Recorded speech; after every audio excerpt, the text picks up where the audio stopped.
வாக்கியம் சொல்லுகிறபடி என்னிடத்தில் விசுவாசமாய் இருக்கிறவன் உள்ளத்தில் என்ன ஓடுமா? ஜீவ தண்ணீர் உள்ள.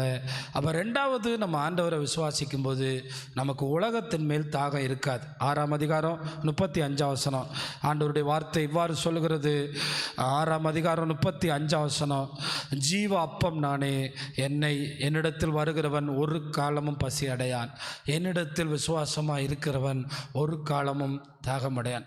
இப்போ இருக்கிற சபைக்கு உண்மையை சொல்லுங்கள், நிலத்தின் மேலே, பணத்தின் மேலே, பொருட்களின் மேலே, நகையின் மேலே தாகம் எடுக்குதா இல்லையா?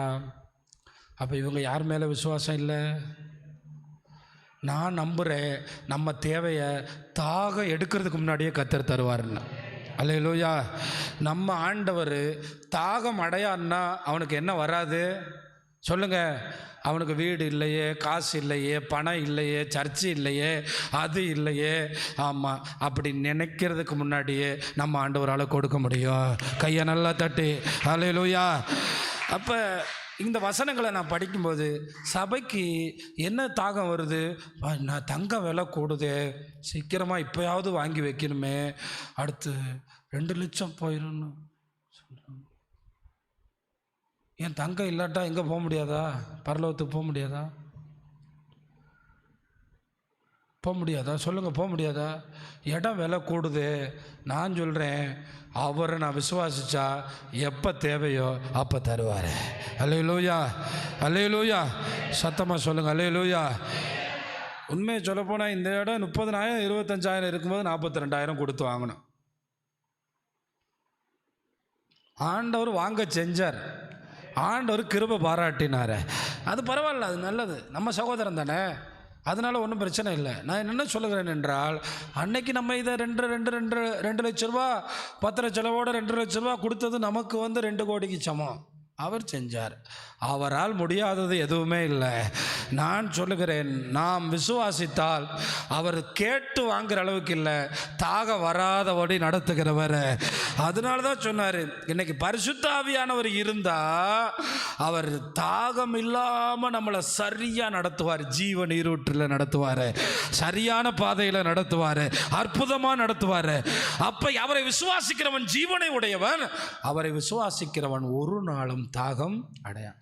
இன்னைக்கு புறஜாதிகள் கூட தாகம் இல்லாமல் இருக்கிறானே ஒழிய, நம்மளுக்கு தான் எவ்வளோ வருது அதிகமாக. இதிலிருந்து வேத வாக்கியம் சொல்லுகிறபடி நம்ம ஆட்கள் ஆண்டவரை விசுவாசிக்கலை. அதான் யோவான் 7:38 சொல்லுது. இதில் இந்த ஒரு வார்த்தை தான் ரொம்ப முக்கியமானது. யோவான் 7:38 அந்த மேலே இருக்கிற அந்த வேத வாக்கியம், நீ விசுவாசிக்கிற? ஆமாம், தலைவலி தீரும்னு நான் விசுவாசிக்கிறேன். நீ விசுவாசிக்கிறியா? ஆமாம், காய்ச்சல் தீரும்னு நான் விசுவாசிக்கிறேன். நீ விசுவாசிக்கிறியா? அந்த இடத்த கர்த்தர் தருவார்னு விசுவாசிக்கிறேன். நீ விசுவாசிக்கிறியா? கல்யாணம் நடத்துவார்னு விசுவாசிக்கிறேன். ஆனால் வேத வாக்கியம் என்ன சொல்லுதுன்னா, இயேசு நித்திய ஜீவன் தருவார். வேத வாக்கியம் என்ன சொல்லுதுன்னா, இயேசுவின் இரத்தத்தால் என் பாவம் மன்னிக்கப்படுது.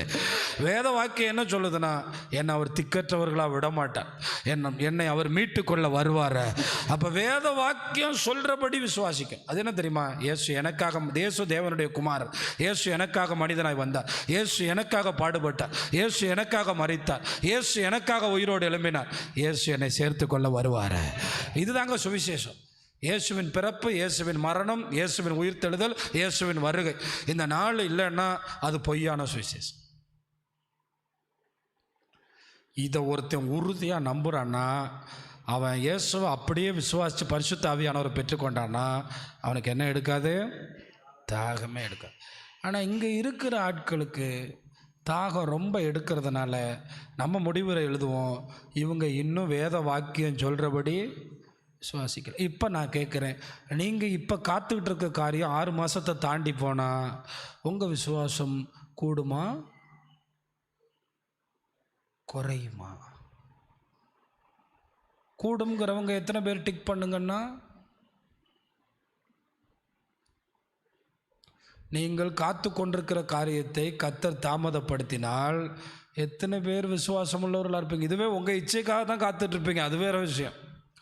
உங்கள் விருப்பத்தை பூர்ணமாக நிறைவேற்ற காத்துட்ருப்பீங்க. அப்போ நான் யோவானை இன்றைக்கு அலசி ஆராய்ந்தேன். யோவான்னா அந்த யோவான் தான், அவருடைய நிருபத்தை, அவருடைய சுவிசேஷத்தை. அப்போ எனக்கு 3 காரியத்தை வெளிப்படுத்தினார். உனக்குள்ளே நித்திய ஜீவனை குறித்த நம்பிக்கை இருக்கிறது என்றால் நீ இயேசுவை விசுவாசிக்கிறாய் மகனே, உனக்குள்ளே ஏதோ ஒரு பொருள் இல்லை என்று நீ ஆண்டவரை கோபித்து கொண்டால், நீ ஆண்டவர் விரும்புகிறபடி வேத வாக்கியங்களின்படி நீ விசுவாசிக்கவில்லை. என் ஆண்டவர் வேண்டிக் கொள்வதற்கும் விரும்புகிறதுக்கும் அதிகமாய் செய்கிறவர. இதெல்லாம் சபையில் எழுதி போடணும். கேட்கறதுக்கு முன்னே கொடுக்கிறவர. இங்கே வந்து முழங்கால் போடுறதுக்கு முன்னாடி விசுவாசி புரிஞ்சுக்கிறணும். நான் வேண்டிக் கொள்கிறதுக்கு முன்னமே என் தேவை இன்னதென்பதை. அப்போ ஏன் எனக்கு ஆண்டவர் தரல? எனக்கு வேறு தாகம் எடுக்கிறபடியால் என்னால் ஆண்டவரால் எனக்குள்ளே செயல்பட முடியவில்லை. இதை நல்லா புரிஞ்சுக்கிறணும்.